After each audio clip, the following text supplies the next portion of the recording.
mga boss, may bago tayong tao ngayon, ano? Yan si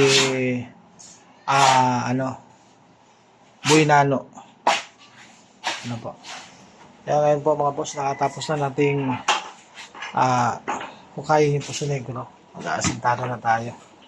Ayan po. Hintahan po natin pag gumagawa tayo ng Puso Negro mga boss. Dapat hatiin natin sa tatlong tatlong partisyon. Ayan. Dito po babagsak ang dumi galing sa inodoro. Tapos ilalabas po dito yung tubig. Tapos ilalabas po dito.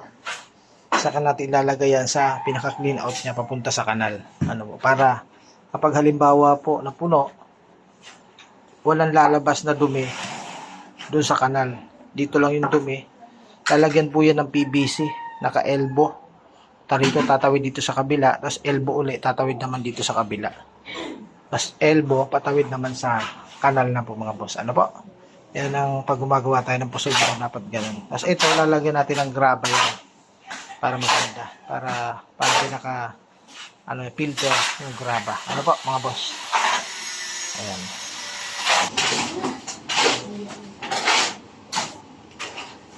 Ilang may labas na natin ito, May ads on rin. May ads ka na. May ads ka na. Dati. Ngayon.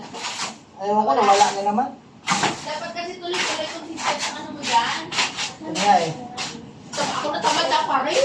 Tama din, ito. Ikaw kasi may gumagawa ka kasi kaya kaya mong anuhin. Sabi ni Rapi, mukha ka ng takawan. At nagsayaw. Ano ka ba? Hindi naman yung pang-rinse lang para yung maglabas pawis ko. Sabi ko nga kay Heidi, dala mami si Ann, tingnan mo, sumasayaw-sayaw na naman.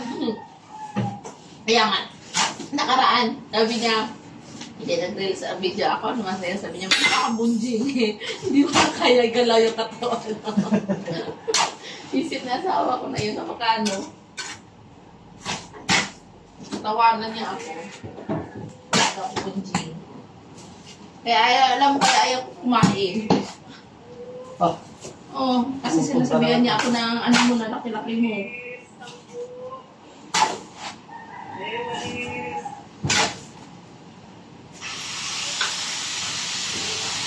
Banat na?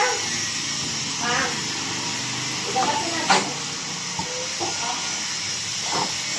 Ha? Suwatin na ito.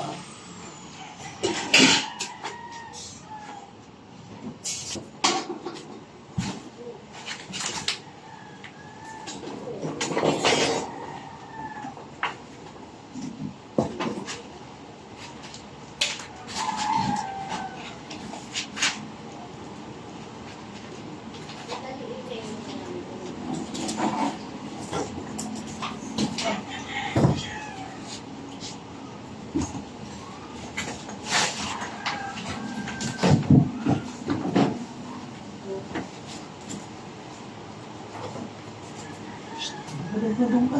Huwag ka dito. Diyan ka lang. Oo, nila yung kamisal.